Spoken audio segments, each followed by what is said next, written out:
Okay, bar's showing up. We all good? Mm-hmm. Bars. Okay. We ready for clips? Clips? Ready. Claps.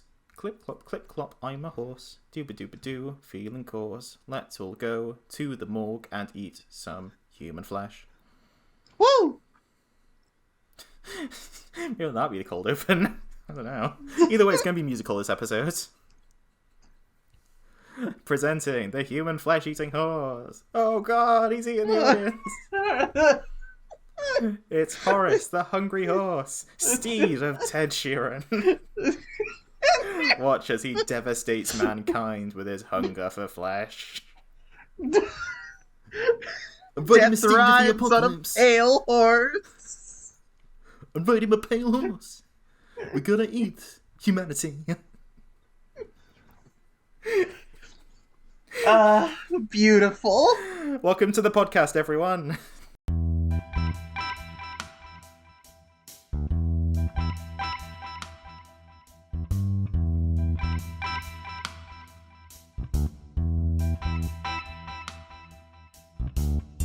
Hello everyone, and welcome to episode 5 of the Undead Rabbits podcast, the lighter horror podcast, where we hand you a cushion to hide behind as we delve into all things spooky.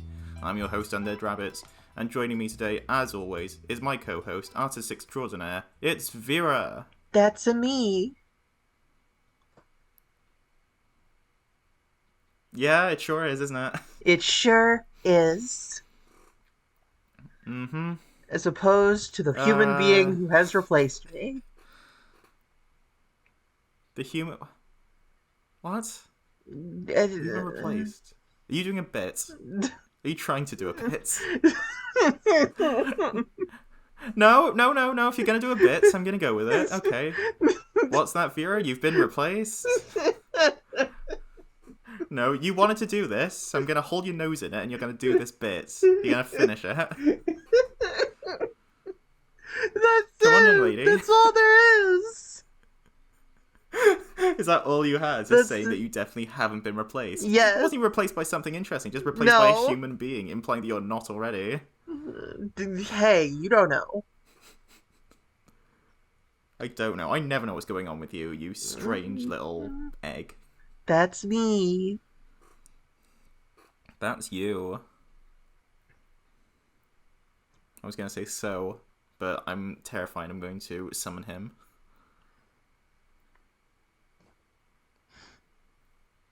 You know, Speaking of the dark eggs. one. Speaking of eggs? Is that what you have for... I thought my segues were bad. Vera, there's unspoken rules. I do the bits, I do the segues, you just give me validation. I laugh at all your jokes. You do. Except when you don't. It's fine. Speaking of eggs, we're gonna crack some teenagers like eggs. What the fuck? What the hell are you talking about, you strange... That's the movie. That's the movie, but we're not. We're not going to crack them open. Well, I'm not cracking them open. Are you up to something? What? No, no. No. Okay. Sure. Definitely not. Hello, police. Yeah. Okay. Yeah. Yeah. Yeah. Okay. I'll call you back. Anyway, we've been gone for a week, haven't we? Again. We have. And it's all my fault. No, you're fine. Shoosh. So, for context, I said it, but it's the first time this episode, so it's fine. It's fine. I can't hear him. It's fine. It's fine. We record episodes on a Thursday, then I edit on a Friday, and then we put it out on a Saturday. And last week, on Tuesday, I went to get my second dose of the COVID vaccine. Shout out to COVID vaccine. Woo! Thank you. I was going to move on, because it's like, oh no, there's got nothing there. And then there you go, swinging in, like Spider-Man. That's me. I was gonna say, I've got to think of a sentence starter that isn't so. Well, there we go. Well, I had my second COVID vaccine, and all throughout Tuesday, I was like, yeah, I'm feeling good. Plan next episode. We're doing good. Wednesday, day after, feeling great. We have a little watch party for this week's movie. You know, we're doing good. We're doing all right. Thursday, it feels like my head's been run over by a steamroller. Yeah, the second one does that. Yeah, to my horror, yeah. Mm-hmm. So obviously, we didn't release an episode. We didn't release a clip last Thursday. Like I said, we're recording Thursday now, so by the time we're done, this week's clip should be up. God, time's confusing. Time is confusing. Are we in the past or the future? We're recording this in the past. We're talking about stuff that'll happen in the near future, but they'll be listening to this in the post-future. And then we need to have a conversation between future us and past us. Well, we haven't even announced what movie we're doing this week. I know we said last episode, but we've got to try. We've got to do our best. We have to make an attempt. Yeah. Is there anything else to cover first before? Any spooky news on your part? No, not really. Oh, okay, good. You're living a normal life without paranormal activity. I'm glad to hear it. Yeah, I mean, mostly. That's not counting me. Yeah. What are you? Good You question. keep alluding to something, and I feel there's going to be some payoffs at some stage, but I'm never getting it. Nope. Is this your character arc that you're establishing? Yes. Your character awesome... Character? Channel awesome-esque character arc? Yes. Your character awesome-esque channel arc. That as well. That too. So, what about you, Rabbits? Do you have any spooky news? Thank you for asking, Vera. I have some spooky news. You gotta be on the ball. You gotta be like that. I understand. You gotta be back and forth. We gotta be fast. Our episodes are an hour long as it is, so we've gotta do something about it. Aye. Tell me about your spooky news. Well, it's not even news really. It's just I watched some scary films while I was ill. That's it. I watched Hostel at last. I finally found out what Hostel is all about. You seen it? Nope. No. Imagine Saw, but bad, and also there's boobs in it. Is it in a hostel? Which I think... Yeah, it's like some tourists go to Amsterdam, they're in a hostel, and then they're like, we want more boobage. And some guy on a train is like, hey, go to this hostel, there's lots of boobage there. And they go there, but then they get kidnapped, and people pay to murder them. And the whole thing is it's meant to be like a reflection of the sex work industry, being like the least nuanced way possible. So yeah. Very... 6 out of 10. No, less than that. Peak of cinematography. And then I watched the Child's Play... And then I watched the Child's Play remake. It's not even fair to call it a remake. Adaptation they did it in 2019, where he's like an Alexa, but evil, voiced by Mark Hamill. You seen that one? I have not. It's me with the bad takes again. It's a good movie. I think I might enjoy it more than the original. We have to cover it. Because again, look behind the curtain. We were going to do Child's Play for episode 4, but the thing is we didn't have anything to say about it after we watched it. Yeah. But I don't know, maybe we could do an episode where we compare the two and contrast. I think that might work pretty well. That could be interesting. We can't delay it any longer. We have to... Oh no, what were you going to say? Oh no, I was just going to say that I wish we had more to say about Child's Play, but we don't. Yeah. It's it definitely is a movie with a killer doll in it. Which was sure is. groundbreaking back in the day, but now it's like I sleep, you know? Right, we can't put it off any longer. It's time to say what we're covering this week. That's right. It's time for Willy's Wonderland. I don't know why I'm sounding so bored. I enjoyed this movie. We had fun. I liked this one. It was actually really fun. Yeah, we had a good time. I genuinely really enjoyed that movie. Which is shocking, but, Here we are. that's it. Yeah, here we are, enjoying movies. I can't believe it either. Whack. But before we talk more about this movie that we actually enjoyed for once, here's a quick disclaimer from Future Rabbits. Hey everyone, Future Rabbits here, with this episode's content warning.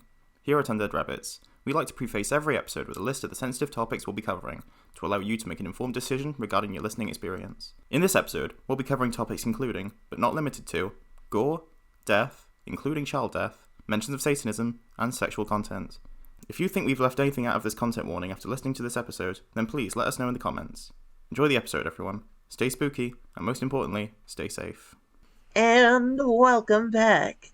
With that wonderful message from future rabbits, we're now talking to present rabbits about past rabbits. Yeah? Do we have something to say about the disclaimer? I mean, I haven't recorded it yet, that's the thing. Exactly. I can't really talk about it. Exactly. I'll give you one segue and you're already breaking the time flow. Exactly. I'm going to break the time flow by breaking the timeline. No. We've got to stop being channel awesome. Oh no, Vera, look out. It's the plot hole. Oh no. Fuck channel awesome. All my homies hate channel awesome. It's true. Parody. We're joking. Parody. Please, in Minecraft. Please pay us.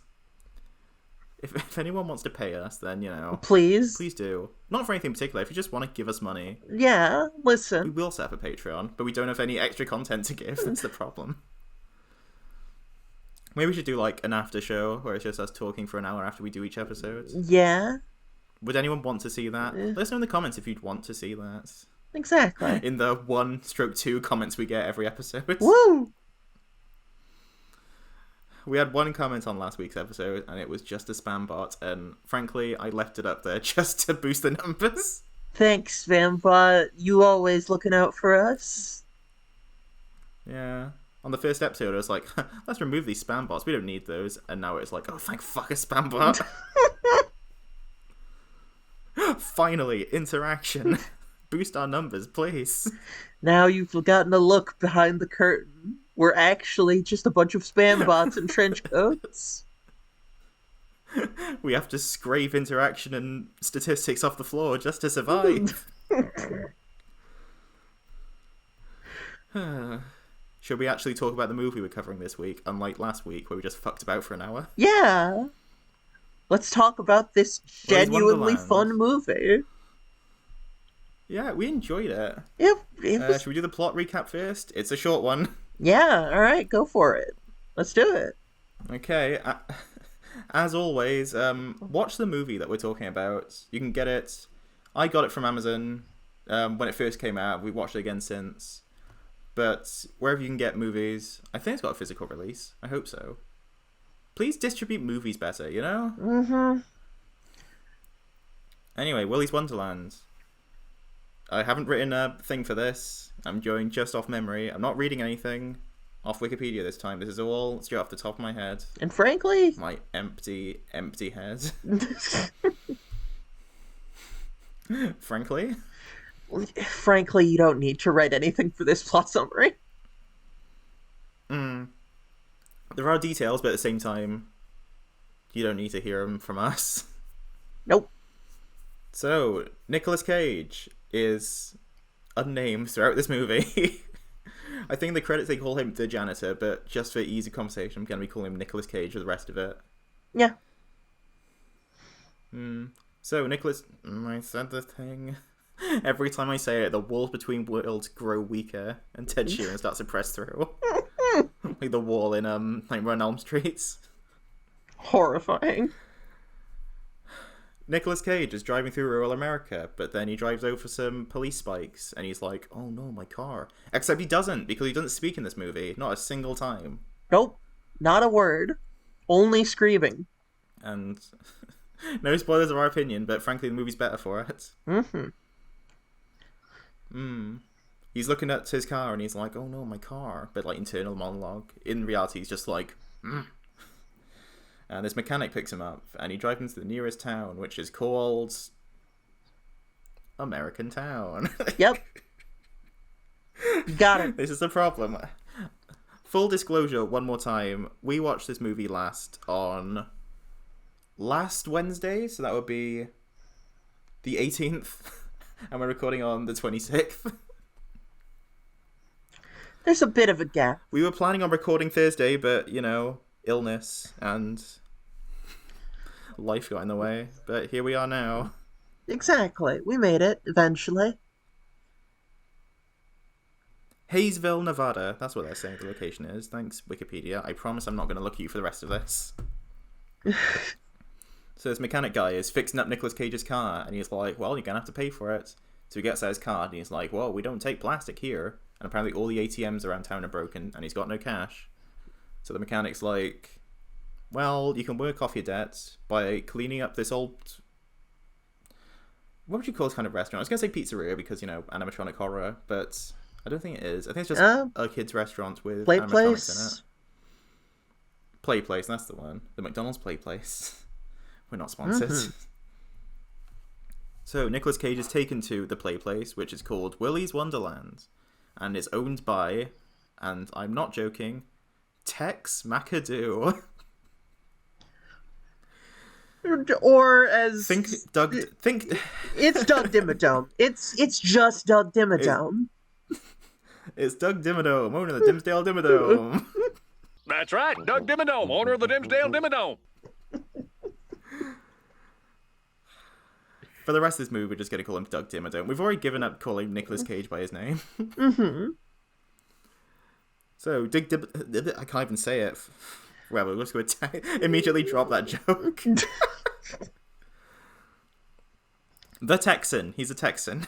Mm-hmm. He may not be from Texas, but let's be real. He's a rich Texan who fires his guns in the air and goes, yeehaw. It's true. So he leaves inside the restaurant and he's like, oh, they had to close this place down because health and safety gone mad. Basic Tory shit. Mm-hmm. And Nicolas Cage is like, because he doesn't say anything for the whole movie. Yep. And he's showing him the cleaning closet and he's like, hey, you're a member of Willy's Wonderland now. Get to work. So they leave him in there for the night. And then they lock him in. They chain up the doors to the restaurant from the outside and lock it. And Nicolas Cage, he's got no idea. He just gets straight to cleaning. And this movie is basically one long ASMR cleaning montage. Yep. Interspersed with animatronic violence. Meanwhile, local arson child, Liv, is trying to burn down the restaurants. Oh, did that happen before or after? No, that happened. Doesn't matter. Watch the movie. Watch the movie. Yeah. Yeah, I think it happened when he was being brought into town. Yeah. We're not found flicks. We're not dead meat. We're not going to explain the entire plot for you step by step. Watch the movie. We're just doing this for our own benefit. Mm-hmm. Anyway, local arson child, whose guardian is the chief of police, she's trying to burn the place down, but then she gets taken away. But then her friends break her out, and they go back to burn the place. Then they find out, oh no, Nicolas Cage is inside there. So they go in to try and get him out. And when they get in, it turns out he's already killed 2 different animatronics who've tried to murder him. And they explain to him that... No, I'll tell you what, we're going to have a whole segment as to the backstory of this place, because it is wild. It certainly is. So animatronics start killing teenagers. Nicolas Cage starts killing animatronics. The police chief comes in, takes Liv out of there for the rest of the movie. Chains up Nicolas Cage. He continues to kill animatronics. The main animatronic, Willy Weasel, comes to life, kills the police chief. Nicolas Cage kills Willy Weasel. He comes out at the end of the day when Tex lets him out. Again, completely silent. He's cleaned the place up. It's all lovely. They drive off. Tex's car explodes when an animatronic sets fire to it. Don't ask. Mm-hmm. And him and Liv drive off into the sunset before credits roll. Watch the movie. This isn't the movie explainer podcast. Honestly, this is one of those movies where we could tell you the plot and it wouldn't matter. It is a movie that needs to be experienced. It is a music video made into a movie, and honestly, it's better for it. Mm-hmm. Should we just go to the next segment? We've done the recap. We've done everything else. It's past 20 minutes. I think, well, yeah, we'll talk about our actual thoughts in depth in our next segment. Yeah. In the meantime, just watch the movie. I'm going to keep the banging this movie. drum till die or die. Watch the movies we talk about. Watch the movies. Engage with content. Don't get it secondhand through guys who are like, oh, ending explained. Well, they're not explaining the ending. They're just telling you the entire plot and then just being like, I don't know, maybe there'll be a sequel. It's like, shut up. Not that we're trying to make enemies, but at the same time... Watch the movie! You are... Like, people who watch CinemaSins, they're like, oh, I don't need to watch the movie now because you pointed out everything in already. No, watch the movie yourself. Watch movies. Form your own opinions. God, I'm so annoyed. See you next part. Bye. Bye. And remember, friends, the party never ends at Willy's Wonderland.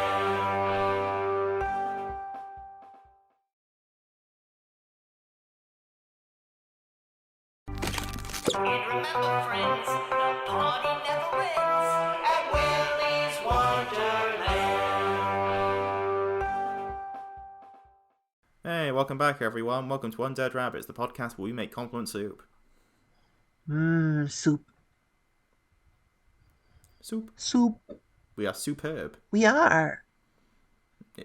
If we hosted Great British Bake Off, you could call us Mel and Soup. That's us. With our topical How many references. of our listenership will get that. God, what a dreadful way to start parts. Amazing. This is why you're the best, boss. This podcast isn't for you, it's just for us. Any enjoyment you gain is podcast's not for you. incidental. Exactly. Fuck you, audience.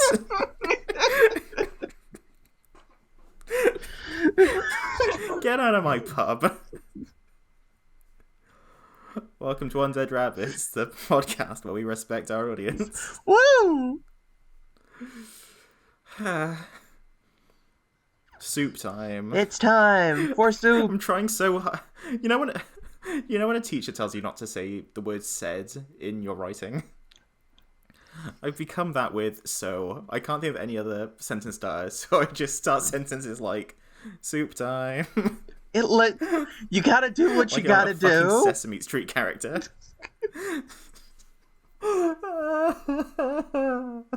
I'm bad at podcasting. Oh no. It's fine. Who's gonna stop us? You can't. Nobody can. Alright, hop into the kitchen with us. It's time to make some soup. Woo! One day we'll make a jingle for this segment, but Shoo-boop-be-doo. you can't be Betty Boop. As much as you want to be. With a giant loaf of bread shaped head. Who wants to put the first compliment stroke criticism into this vat, this industrial tank of compliment soup? All right, let's start with some water, the basic broth. This movie is so much better for Nicolas Cage not saying a damn word.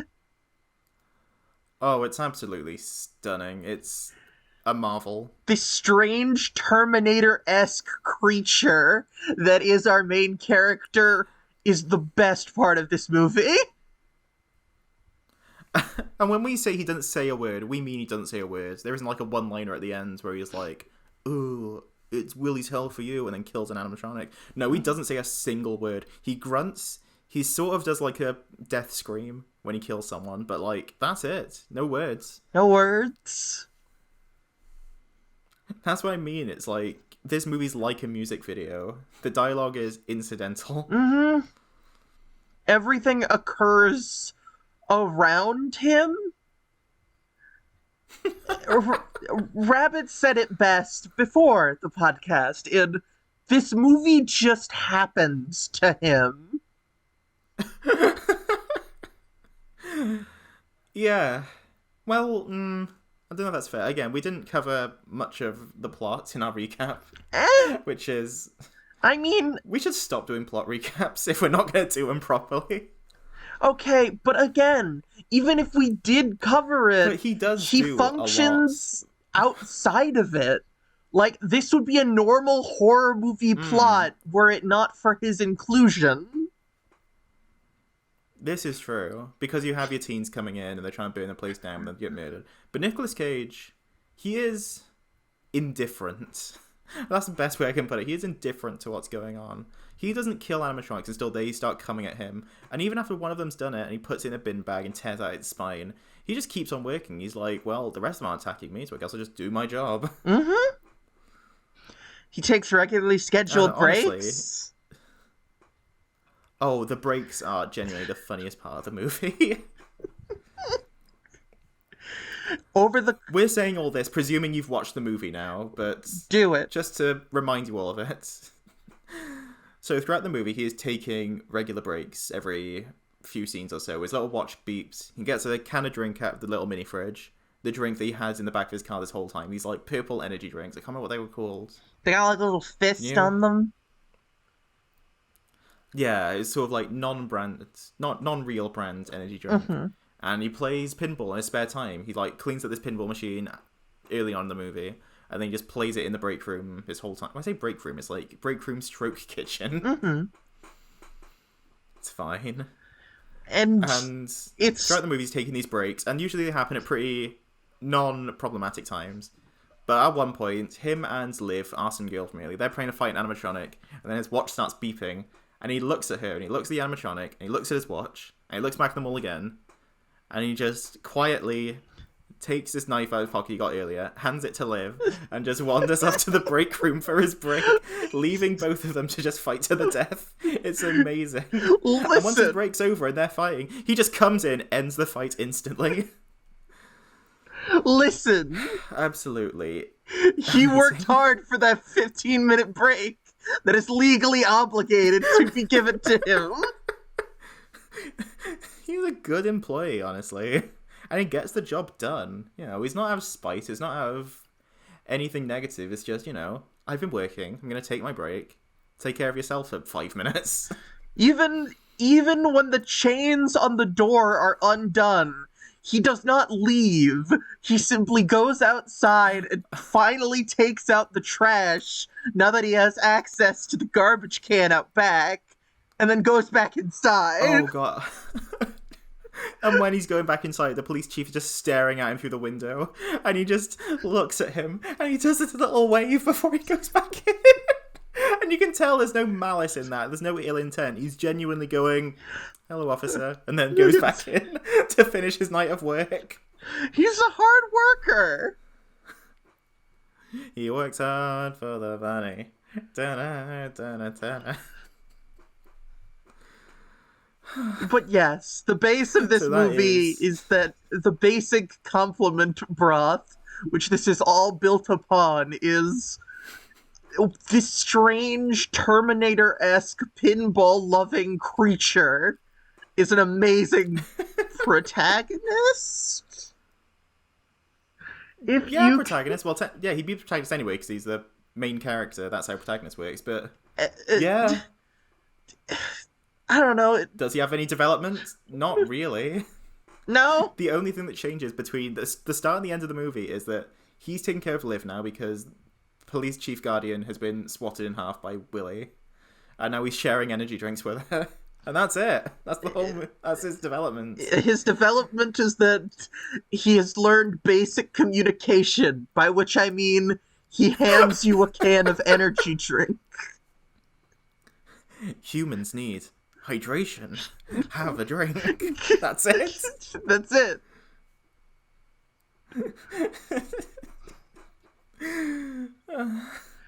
If they had him speak through the movie, it would have been absolute dreck. Mm-hmm. But because it's so... they're dedicated to not having him speak, it is an absolute delight. Mm-hmm. All right. What about you? Got another ingredient to add to our soup? I've got another good ingredient to add. I don't know food metaphors, but the visuals are really stylish throughout the whole movie, especially compared to Banana Splits, which we're going to be mentioning in the third part in comparison. But on its own merits, it's such a good-looking movie. It really is. It's, like, genuinely super stylish. Like, a lot of the design decisions are a bit weird in terms of the animatronics, but overall, like... yeah, we'll get to that. The look and just the visual presentation and the style are all real good.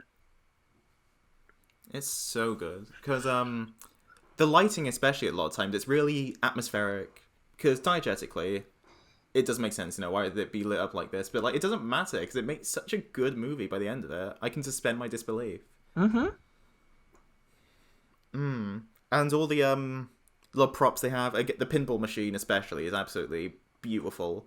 Because all the graphics, they look, I don't want to say realistic, believable. They look believable. Like, you would go into this and be like, yeah, if these mascots were in this restaurant, this is what all the graphics would look like. It's got like cute little cartoon representations of all the characters on it. It's really well done. Yeah, very Hanna-Barbera in the style. It's very reminiscent of like your Grape Apes and your etceteras. And the camera work as well. We were watching it with a few friends a little while ago, and there's a lot of it they take from Evil Dead, to be fair. It's true. There's more than a couple shots where, oh no, the camera's going to Nicolas Cage and it's swatting chairs aside, oh no. Which again doesn't make sense diegetically. It's like, whose perspective is this from? But it doesn't matter because it's just really atmospheric. It's not worried about making sense, is the thing. It's not worried about its own lore and stuff. It's just like, we're going to make a good movie. I'm going to say it again, music video rules. Why is this happening? Because it looks good. That'll do. So that's point number 2. This soup is looking pretty good. Vera, what have you got to add? All right, I will be the first to add a non-compliment. A non-compliment. We can't even call it insult. It's just a non-compliment. We're saying something vaguely critical of this movie that we enjoy. Listen, the teenagers. Oh, the teenagers. I get it, but at the same time, I don't like it. Do you want to elaborate on this point? Or shall I? I mean, we both can. We're of the same mind on this particular facet of this movie. Like, there's, as we briefly mentioned, 5 or 6 of them? Arson Child has some accomplices throughout the movie, and they are all paper thin in terms of characterization. And at the start of the movie, when we first see them, we really liked them. They had some genuinely funny dialogue. And if they kept that vibe throughout, the first time we see them, it'd be good. But they don't. In like the very first scene we see them, Liv has been locked in the police chief's trailer because she keeps burning the place down, and they're looking for the key to break her out. And they're all looking through the trailer. One of them looks in the fridge, and he just goes to himself, "Why am I looking in the fridge?" and just leaves. And that may not sound funny, but in the heat of the moment, when it's all like vaguely serious, and like the music's still going, it doesn't like do a big pause. It's just very quick. Why am I looking in the fridge? Just really funny. And it's just a bunch of stupid teenagers yelling at each other from across the trailer in different places. And unfortunately, that is their best scene, because the rest of the movie, woof. Yeah. Besides Liv, Arson Child, there are 3 of them that have any real characterization. There is, I can't even pretend I remember their names. God, there no. is Nice Boy, let's say, who likes Liv and does everything she says. That's it. And then there is the couple. Oh boy, the couple. Vera, are we going to talk about that scene? Or is that a criticism all by itself? I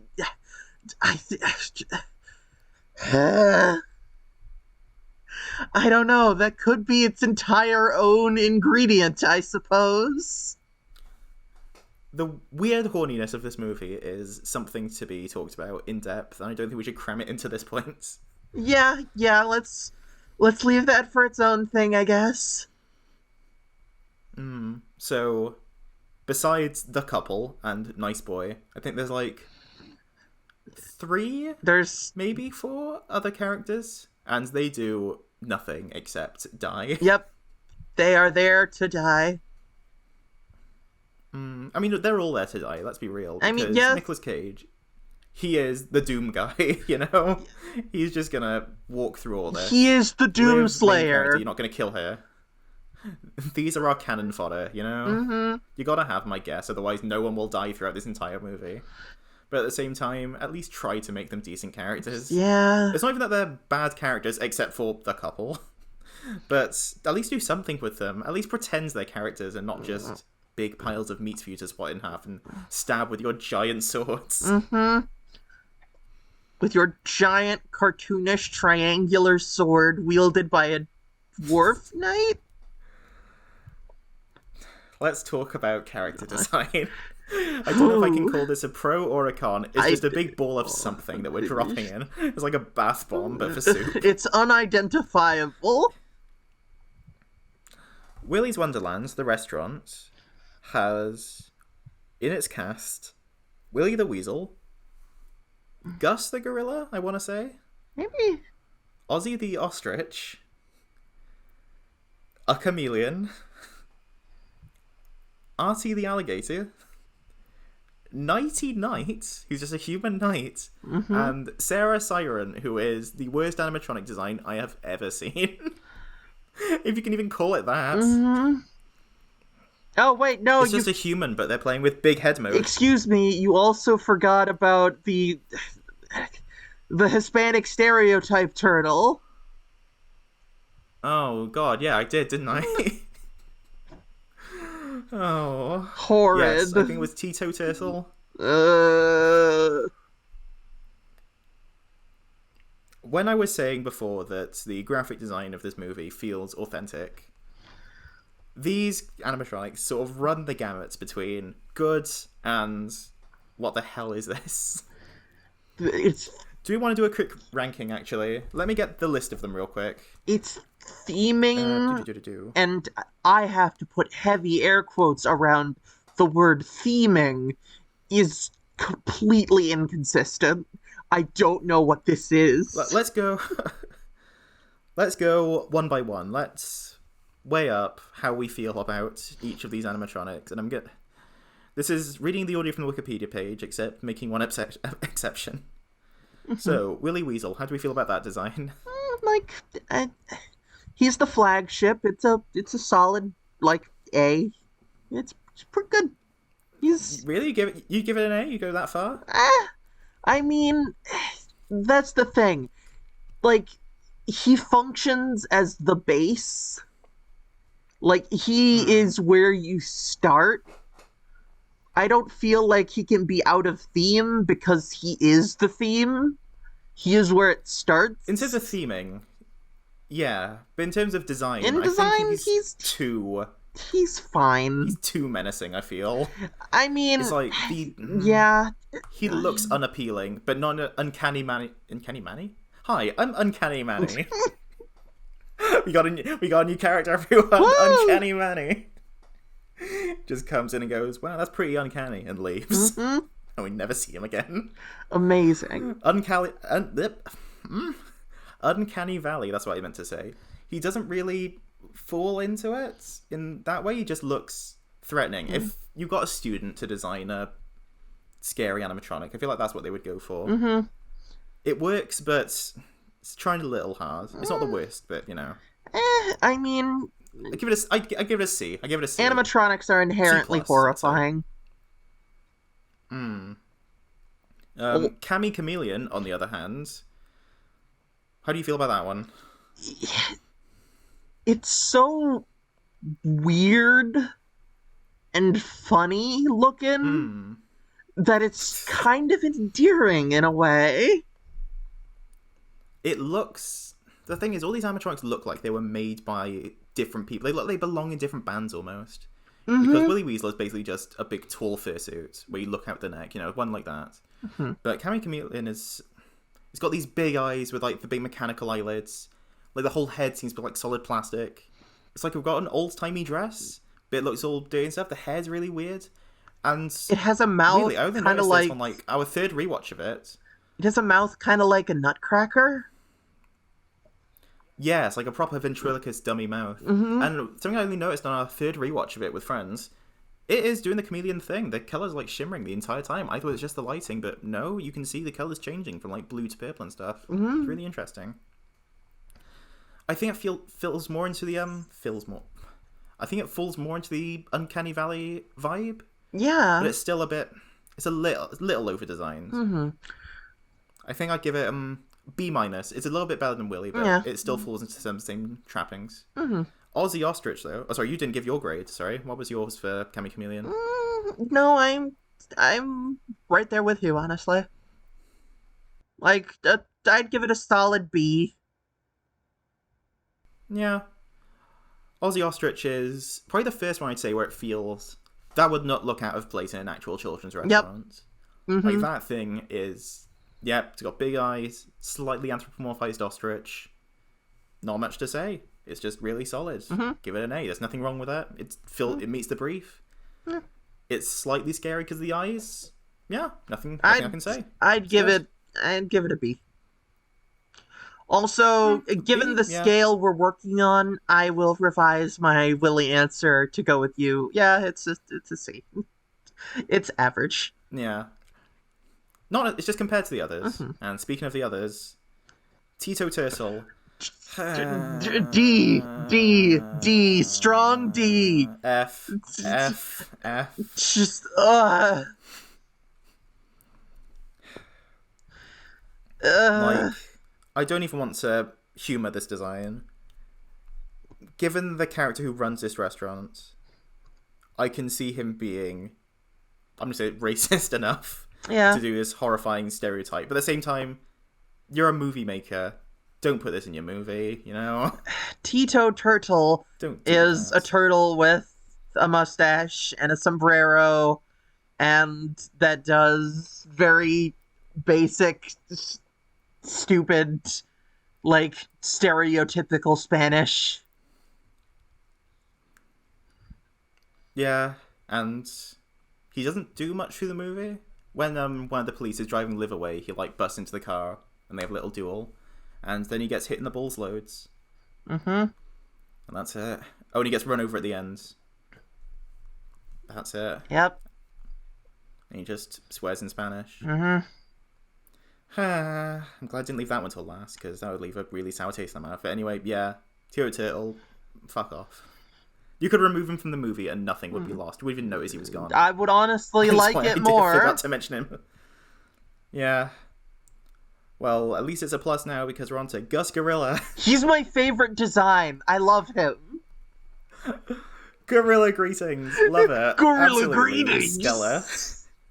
Gorilla greetings. Him and Ozzy feel like they're in the same bands together. Yeah. They feel like they were made by the same designer. Yeah. And absolutely. He's just so delightful. He's just a big old roly-poly, and he's all big and plotting, and he's got those huge dumb arms. And it doesn't look like he's dangerous. Like, the ostrich has the sharp beak. All the others have, like, claws and stuff. He's just, like, blunt force. He will just He looks to death, like... And that feels right for an animatronic. Mm-hmm. He's absolutely my favorite. Like, strong A+. A+, absolutely stellar. That's how you do it. Mm-hmm.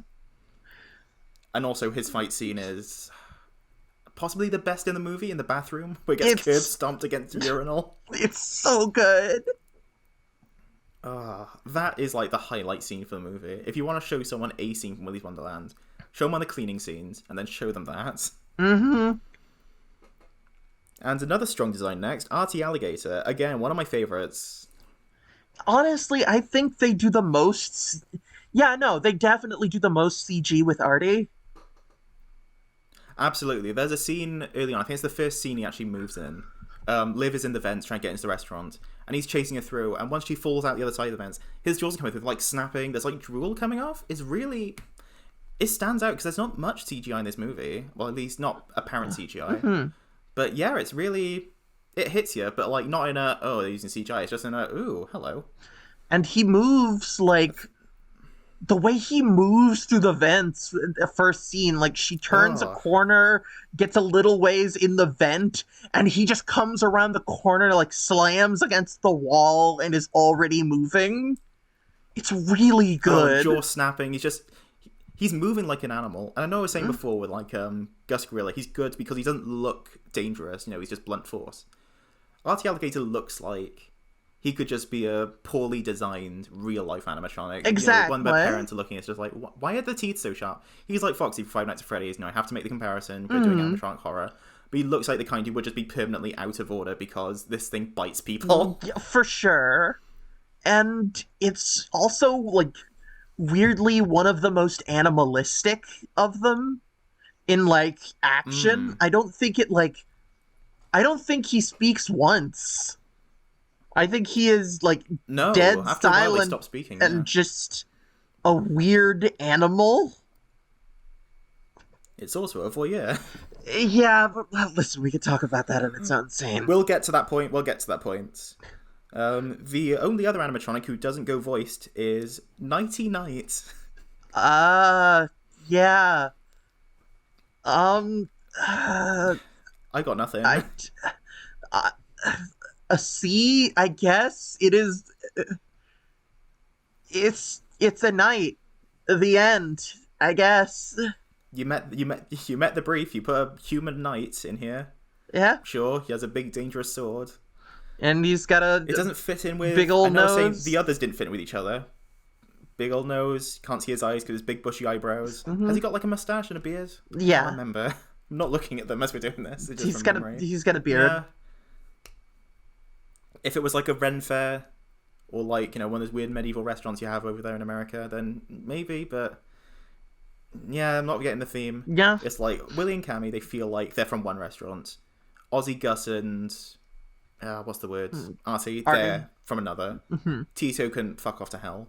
Goddamn right. Nighty Night feels like he's part of his own thing. Yeah. And here we are at, like, if Tito weren't here, it would be the bottom of the barrel. Tito is the worst on principle, but design-wise, Siren's also bad on principle. I don't know. Siren Sarah is a human with a big head. That's it. Yep, literally, that is a human being in a bodysuit with a big ol', like, dumb papier-mâche head. The only animatronic to be voiced by the same person who plays them physically. All the others are voiced by different people. But not Siren Sarah, and honestly, yeah, because that's just a person. There's no reason to get a different voice actor. No. As just a person. Like, no big fancy animatronic. It is literally a human being in a bodysuit with a big head. That's it.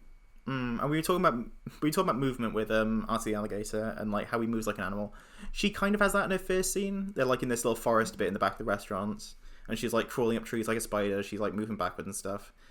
But then after that, they kind of give up on that. She just sort of walks like a human, pretending to be a robot. Yeah. There's one scene that's absolutely dire. It's after Nicolas Cage has been handcuffed, and it's just Willy, her, and Cammy left, and there's this extended scene. It feels like 30 seconds long, where she walks through one doorway and slowly walks the other end of the room, just doing robot movements. And they're playing whirring noises, and it's just, God, it's not good. It's real bad. But mediocre. Vera, she does a really unique thing where she rips her mouth open and it's all black inside, and she's got spiky needle teeth. I've never seen that on a animatronic design before. Never ever. Never ever. When I clip this segment out, I'll be putting on screen what we're talking about. It's just Toy Chica from Five Nights at Freddy's 2. Sorry, it is. Yeah. They can deny all they want that this was inspired by Five Nights at Freddy's, but, like, come on. And also, now that we've seen the short that this was originally based off of, yeah. Ooh, yes, actually. We'll have to bring that up later. But this was based on a short film made in 2016, and yeah, you see the influence. But yes, so that's all the animatronic designs. To put a cap on it, I will simply say, Gorilla Greetings. Gorilla Greetings. I love him so much. We gotta start opening parts with that. Welcome to the Gorilla Gus podcast. Gorilla greetings. Gorilla greetings. I feel like from this point, we could go to one of two. We could go to the lore that the movie has, or we could go to the weird horniness. It's up to you. All right, let's not end on the worst note. So let's hit the weird horny, I guess. Just so we don't end on it. So I gotta stop saying it. Ow.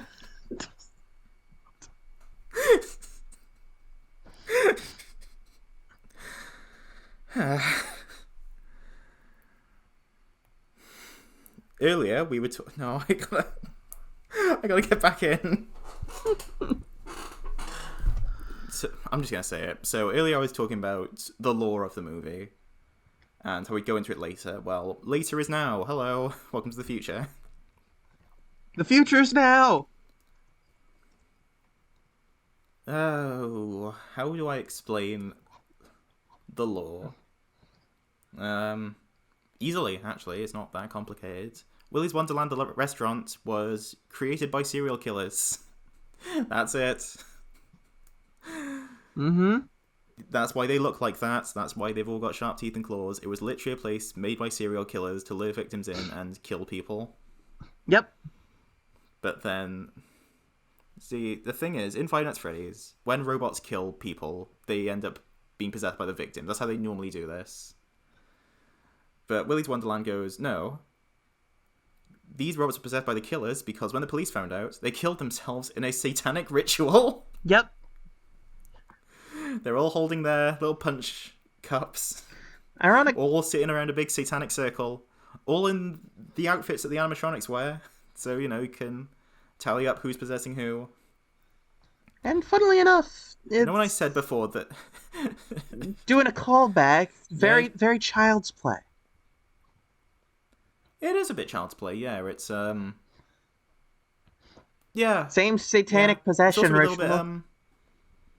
Because my first thought was, obviously, Five Nights at Freddy's 3, because, that also has the killer possessing their suit. But, yeah, child's play makes more sense, because, it's got the, again, the satanic ritual. Yep. Which they never really go back to. They say satanic ritual, and they just move on, and it's like, okay. Like, there's no the plot is an excuse real in this movie. other demon references or anything like that. No, yeah, it's just an excuse to have the animatronics say things like, I'm going to feast on your face, and I'm going to eat your soul, paraphrasing there. Which, when I first watched the movie, I didn't know the plot, I was like, it's kind of weird that the animatronics are saying things like this. But when you find out they're possessed by serial killers, it's like... Oh yeah, okay, that makes sense. I kind of like the detail that they are just being total dramatic freaks in their new bodies. They're just hamming totally it up. Underestimate Nicolas Cage. Yeah, and honestly, yeah, I'm going to turn this into a pro. I actually really like this origin, because one, if they were possessed by the victims, then it'd be hard to be cathartic when Nicolas Cage is ripping them limb from limb. Mm-hmm. And also, for animatronic horror, it's kind of, I don't know, they don't usually have the killers possess the animatronics. That's not really something they do often. Yeah, usually it's either the animatronics have gone haywire, or B, hello, banana splits. There's your banana splits. We have two options: the banana splits route or the Five Nights at Freddy's route. This one is refreshingly new. It's somewhere. It's close to Five Nights at Freddy's, but it goes off in its own little thing. And honestly, yeah, I appreciate that. So, there's one more point I think we have about this movie. It's... I don't want to say it, it's a thing. Alright. This movie is creepily, strangely horny. It's horny in a lot of different ways. And I'm going to start with the one that's just odd, but inoffensively odd, which is Nicolas Cage's love interest, the pinball table. Yes. Listen. Nicolas Cage treats this pinball table so tenderly throughout the movie when both cleaning and playing it. Mm-hmm. thrusting his hips at it, caressing it, just... That man... Finishing with it and then being out of breath afterwards. Yeah. He loves that He's pinball fucking that machine pinball table. so much. I am shocked he did not This load guy it in the is- trunk of his car. Oh no, I wish that was how it ended. He has the opportunity to live home, and he's like, just a second, drags the pinball table out of the restaurant, lashes it at the top of his car, and then leaves. Oh, that would have been amazing. It really would have. Oh. But yes, that's the only good bit of sexualization this movie has, because where do we want to go first? Do we want to go for Nicolas Cage crushing an animatronic's heads between his thighs? Do we want to go for two teenagers having sex in the murder room? Do we want to go for a flashback where the possessed animatronic says to a child, "Wanna fatty?" Yeah. Am I missing anything? I don't think so. Those are the big ones. Mm-hmm. Some of them we don't need to go into detail for, and frankly I don't want to go into detail for. Watch the movie, that's it. Yeah, the flashback one is a good example. It is what we said on the tin. Moving on. Yeah. Nicolas Cage crushing an animatronic's head between its thighs while it writhes. That was interesting. That was someone's fetish. Yeah, I didn't want to say it, but yeah, I'm sure I it awakened did. something in someone, and you know. And finally we Stay have... safe, everybody.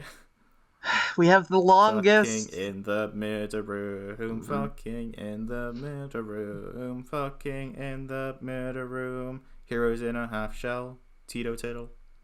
Awful. Okay, so part Do you of want the to guide legend... us through that scene? Alright, might as well. So an integral part of the legend is that specifically the room where the serial killers did the murders while they were alive were, like, And what's the room called? the Happy Fun Time Room. The Super Happy Fun Room. Ah, yes, there we Which, go. again, if this was any other animatronic horror thing, I'd be like, because this place is made by serial killers, yeah, like, it's going to be low efforts. Mm-hmm. And it's an integral part of the legend that, A, the serial killers did, like, private birthday shows back here where they killed the birthday people. And 2, fucking... This is where they died. This is where they inscribed the satanic ritual circle on the ground. And this is an integral part of the legend that pretty much everybody knows. And so... Hey Vera, so hypothetically, if you went to the Super Happy Fun Room, where they were A, child murders, and B, satanic rituals, what would you want to do? You know, I would personally want to get the hell out of there and not be in that restaurant in the first place. But you know what? Apparently I'm just incorrect. Because obviously the couple, when separated from the group and left alone, go there and decide to have sex. Knowing They do what that is... for an extended amount of time. Not only knowing what that place was and its significance, but also knowing there are murderous killer animatronics on the loose. To paraphrase, is it weird that this place is turning me on? Oh, so you're a freak. That didn't bother you before. Who said it bothers me now? And then they fuck. And Yep. It's the worst. But it gets worse still, because, as mentioned before, Artie the alligator comes into the room, stands in the corner, and watches. Yep. And Vera, let's say you were the kind of terrible human being who would have sex in a murder room. What would you do if you saw terrifying animatronic alligator staring at you?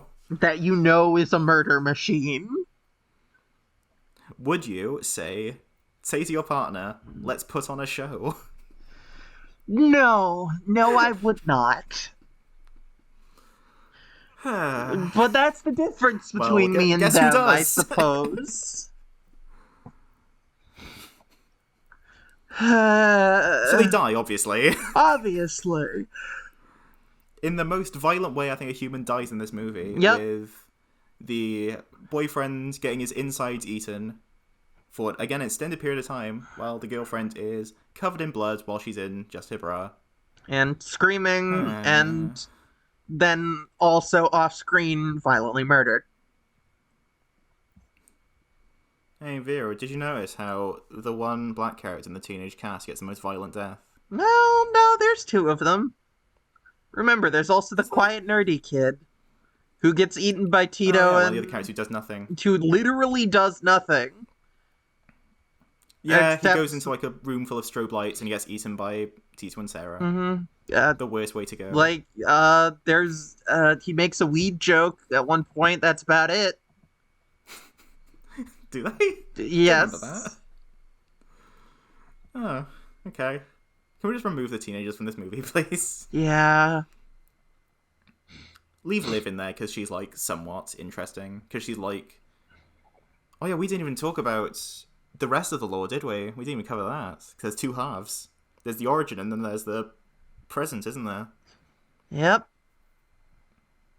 So the restaurant is now filled with killer animatronics that are possessed by serial killers, and it gets closed down because, of course. But then Tex McAdoo, Doug Dimmadome himself, buys the place, opens it back up, and even more murders happen. So the police put two and two together and they go, oh, okay, this is bad. So they close the place down again. And then the animatronics start just wandering into the town and killing people. I think they even mentioned they start doing it at school as well, which is horrifying. Yep. They tried to. And then the police, in order off-screen child's death, you love to see it. Mm-hmm. And in order to stop the animatronics, they don't, destroy them or dismember them or do literally anything with them. They make a deal with them that in exchange for leaving the town alone, they will trap outsiders in the town by blowing up their tires with the little police spiky thing. Get them to stay in the restaurant overnight to earn money to fix their vehicle, and then basically feed them to the animatronics. Hence why Nicolas Cage wound up in the town. And the reason Liv wants to burn the place down is because she first arrived at the town with her parents, who died, but she survived, and the police chief adopted her. We love it. Woo. It's an excuse plot, They need reason for the plot to happen. Fine. I can live with that. Mm-hmm. I don't want to end on a downer for this compliment soup. Is there anything else that we can say is good about the movie? Oh, wait, yeah, there is the music. The music's amazing. Hell yeah, there we go. I was just gonna say. There we go. Oh, the music is an absolute stunner. Like, Music is even if you're killer. not going to watch a movie, which you should, listen to the soundtrack on YouTube. It's absolutely amazing. The theme when he's playing the pinball machine, absolutely amazing. I cannot overstate it. It's absolutely superb. That's what we're going to end on for compliment soup. Sprinkle in some good soundtrack, stir it all up. What would you say our end result is here? Hard to say. The thing is, the cons are bad. But you're riding on the adrenaline of the rest of the movie. So while you're watching it, it doesn't hit you in the face, but at the same time, as soon as you think about it again, it's like, oh, that sucks. Yeah. Yeah. It's a good movie, but flawed. Yeah. That's what this movie is. Extremely flawed in some ways, but there's good stuff in there. And the good parts are absolutely superb. The highs are really good. The lows are really bad. Uh-huh. So you've got to decide for yourself what you think of this movie. Now, have your own opinion. That's our message. Have your own opinion. Mm-hmm. Our other message is watch the movie. Right. So join us in part 3, where we talk about this movie in relation to another animatronic movie that we've talked about on the podcast. Compare and contrast. Decide which one's better for arbitrary reasons. I mean, you should watch them both, because, they don't know what we're talking about, but...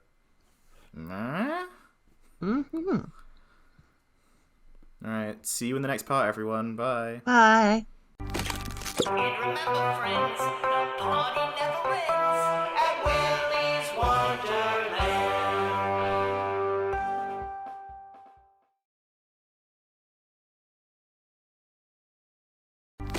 And remember, friends, the party never ends at Willy's Wonderland. Welcome back to Undead Rabbits, where we have our finger on the pulse of all things news. Breaking news, everyone. We've found some real-life horror. Not scary horror, more just existential horror. It sure is. Scarier than anything we could watch.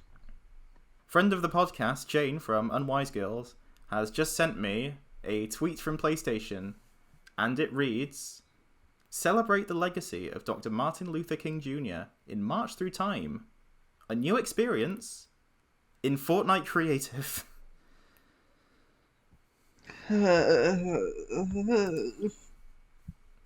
Yeah.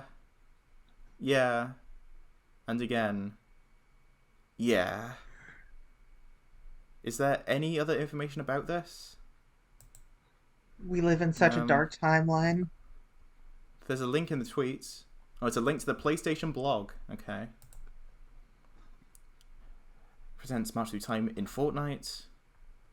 I have a dream, in quotes. Great start. Time Studios, as in Time Magazine, I guess, presents March Through Time. Or is that what they've called it, that? An all-new experience where we celebrate the life and legacy of Nobel Peace Prize recipient Martin Luther King Jr. Dr. Martin Luther King Jr. Developed by members of the Fortnite creative community. This immersive journey allows players to witness Dr. Martin Luther King's full I Have a Dream speech. Teleport players nearly 6 years into the past. Reimagine Washington DC called DC 63. Developed by members, full experience. Okay, it's just the same thing again. Okay, I get you have to do SEO. That's why we're talking about this, so we can clip it. But at the same time, Jesus. Built by members Chase Jackman, GQU Anu, XWDFR, and YU7A. I'm sure I'm pronouncing all of these wrongly. I'm sure they have really cool Deadmau 5-esque pronunciations. Mm-hmm. Players will travel back to Lincoln Memorial in the United States National Mall, where Dr. King made his iconic I Have a Dream speech. Museum-inspired points of interest and quests you can complete with other players. These quests should bring an important reminder that relates to Dr. King's speech. We move forward when we work together. Okay, making it very vague, as if he didn't have, some very specific points to make. Inspired the work of time with their partners. Blah, blah, blah, blah.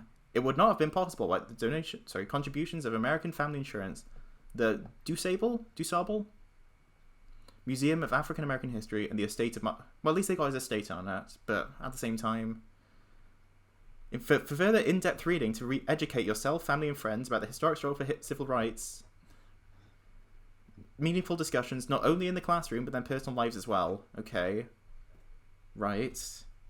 Civil rights is a struggle we still fight to this day. Inspires the community to promote mutual respect and empathy towards. I'm gonna have to save this link.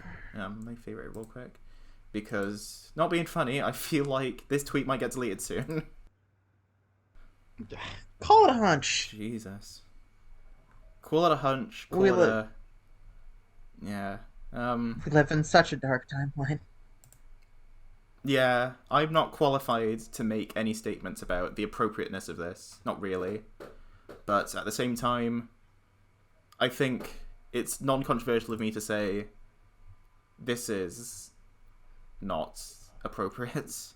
Fortnite feels like maybe possibly the incorrect platform.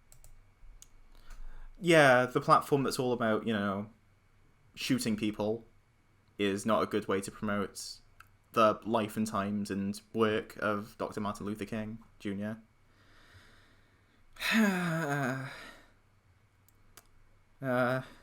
If Epic Games wasn't already in hot water for the whole ripping off Among Us thing, including, the map and the terminology, this is bad.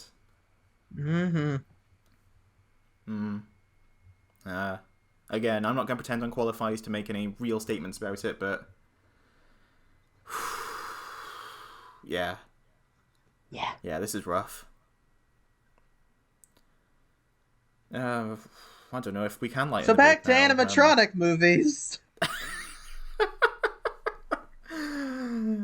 Speaking of works with poor racial themes, can you even call it themes in Willy's Wonderland? It's just one character that is the epitome of anti-Hispanic racism. Mm-hmm. But you know what movie didn't have that? The Banana Splits movie. Yeah. The one compliment we can give it. It wasn't racist. We're a bad movie, but we were never racist. That's real low bar there, gang. But yeah. Mm-hmm. Quite literally subterranean, but there we are. Somehow you went over that bar, yeah.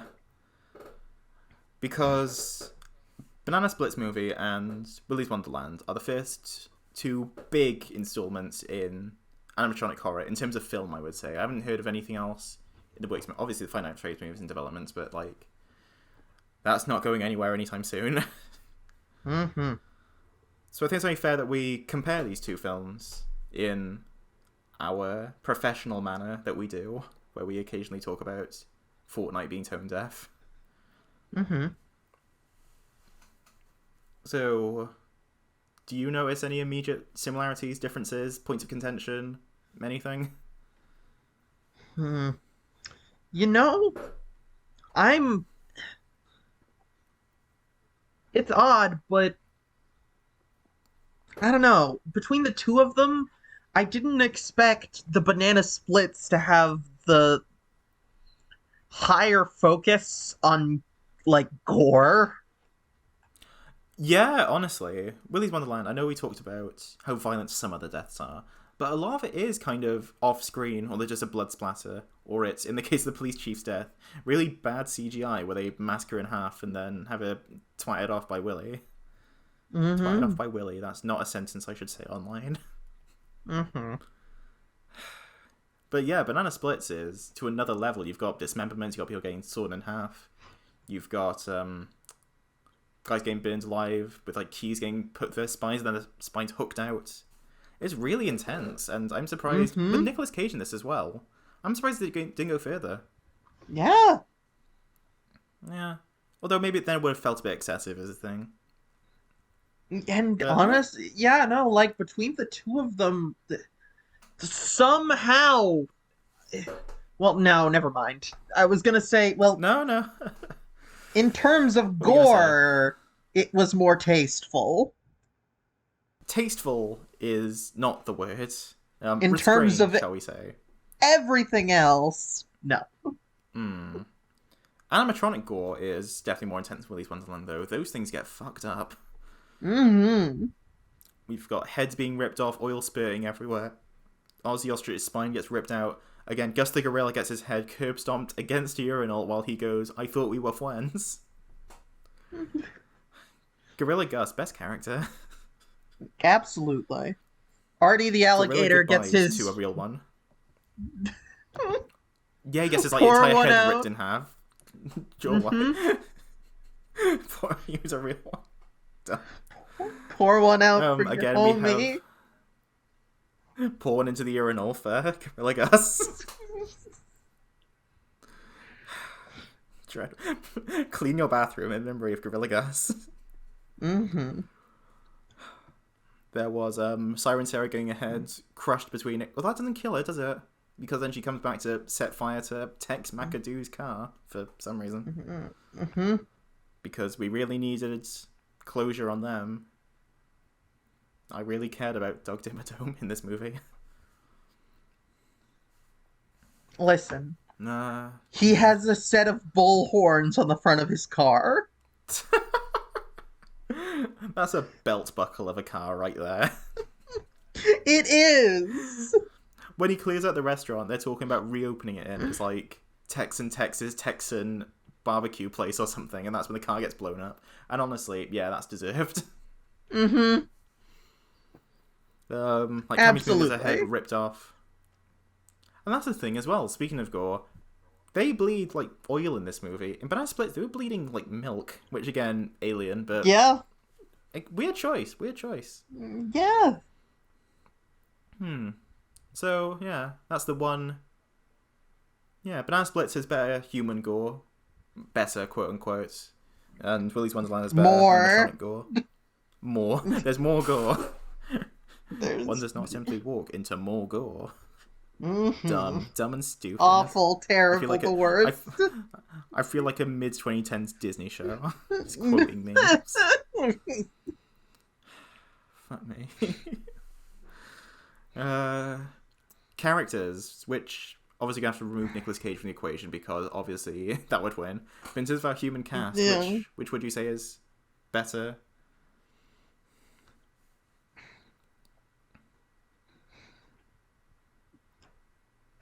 I guess Banana Splits, just because two of them don't have sex in the murder room.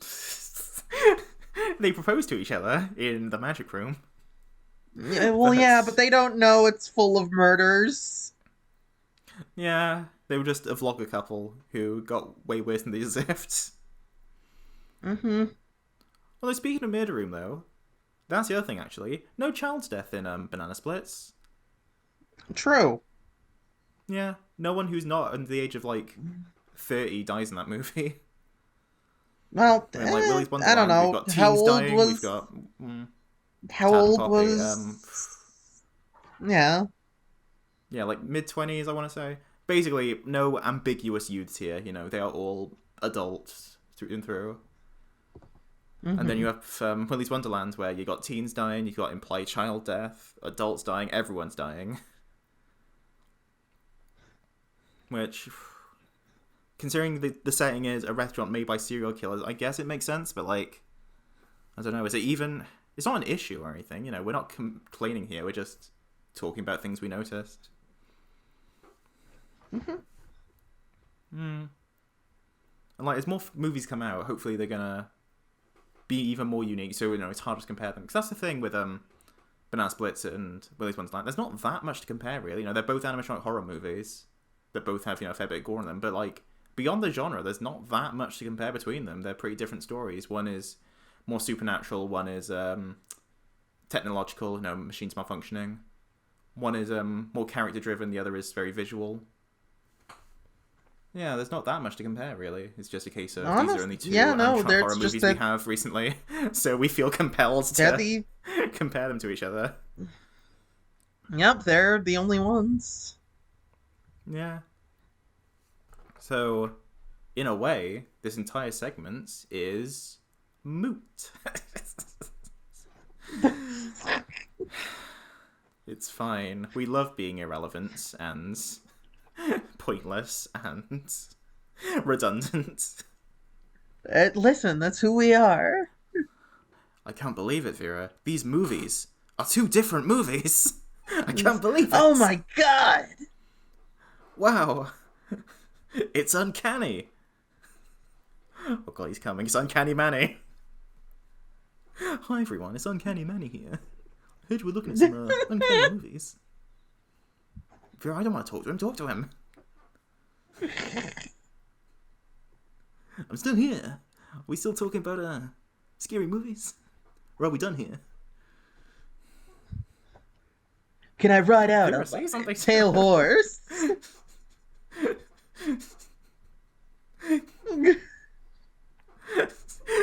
I was thinking of how to do the voice. You were trying to do the voice for Ted Sheeran. I was thinking, listen, I was thinking very hard on how to do a proper Ted Sheeran. No one can imitate. You're saying as if I didn't make you laugh. He's here. He's real. If you're not careful, he'll come back. Oh boy. Oh god, he's coming. Oh no. It's me. It's Ted Sheeran. Oh Jesus. We gotta wrap up this episode quick. We gotta go. What are our closing thoughts on 2020's... I think it was 2020. What are our closing thoughts on Willy's Wonderland?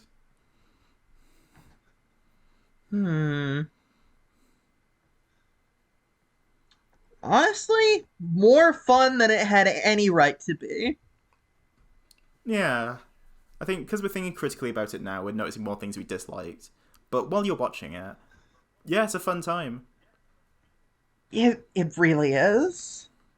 It's a really stylish movie. Nicolas Cage is incredibly compelling. The other characters aren't, but, I mean, they die fairly quickly, so... Animatronic design is mixed. The plot is an excuse to have animatronic violence, which, at least they're honest about it, really. That's it, really. Watch the movie if you haven't already, which we told you to multiple times. We trusted you, and you betrayed us. How dare you? That's Willy's Wonderland. Mm-hmm. This episode was definitely worth the 1 week wait. It sure was. Only the best of quality for you guys. I wasn't ill this whole time. I was just spending that entire week thinking of new characters in cold opens. Amazing. So, he's gone now this episode. I can say as much as I want. Thank you for listening to this week's Undead Rabbits. If you'd like to like and subscribe, we'd appreciate it. If you have any comments about our subject matter, about how we covered it, or anything about our content warning, then please let us know in the comments.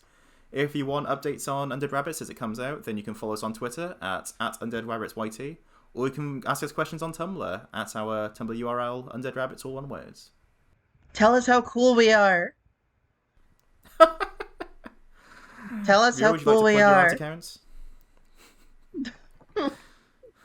Sure. I need to do more art. Maybe, who knows? Maybe I'll draw some horrifying animatronics sometime soon. Anyway, you still got to draw Smokey. It's true. I need to draw the boy. Anyway, so, even if I do need to do it more, you can find my art at InsmouthIn, that is Innsmouth_in, INN, at twitter.com. We don't have a Patreon. That's Yeah, that's it. We might someday. If we have content maybe someday, that feels worth but getting not to pay today. money for. Yeah. That's it, I think. You'd think after 5 episodes it would have got this outro down, but, the intro, we got it perfect, but ending episodes, So we've been doing this for several hours at this stage. It's fine. It's fine. So, from both of us at Undead Rabbits, stay spooky. Stay spooky. And stay safe. Bye. Bye.